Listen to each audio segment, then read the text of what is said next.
বুধবার উদয়পুর টাউন হলে তথ্য ও সংস্কৃতি দপ্তর, গোমতী জেলা পরিষদ, পৌর পরিষদ ও শিক্ষা দপ্তরের উদ্যোগে অনুষ্ঠিত সাহিত্য সম্রাট বঙ্কিমচন্দ্র চট্টোপাধ্যায়ের ১৮৬তম জন্মদিবস।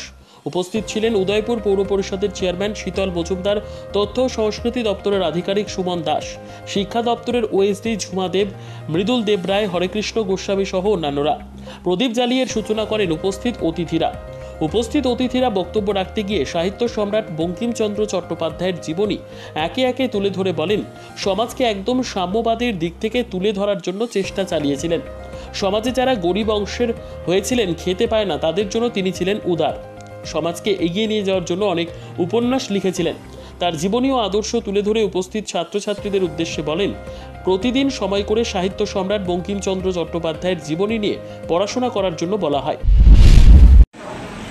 বঙ্কিমচন্দ্র চট্টোপাধ্যায় সে দূরদর্শিতা এত বেশি ছিল, সমাজে যা চলছে বাস্তব সমাজ চিত্র ওনার লেখার মাধ্যমে তুলে ধরেছিলেন।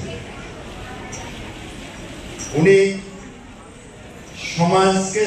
সমাজকে একদম সাম্যবাদের দিক থেকে তুলে ধরার জন্য চেষ্টা করেছিলেন। ওনার লেখার মধ্যে রয়েছে, বিড়াল নামে একটি প্রবন্ধ রয়েছে, সেখানে উনি চেষ্টা করেছেন সমাজে যারা ভুভুক্ষ অবস্থা রয়েছে, গরিব অংশের মানুষ রয়েছে, আমাদের একটি বিড়ালের মাধ্যমে সেটাকে তুলে ধরার জন্য। সাহিত্য সম্রাটের আরেকটি ছদ্মনাম রয়েছে, সেটা হলো কমলাকান্ত।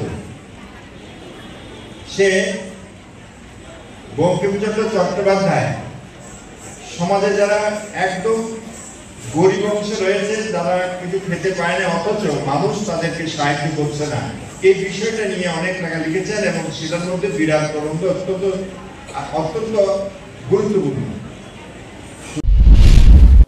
নিজস্ব প্রতিনিধির রিপোর্ট, দুরন্ত টিভি।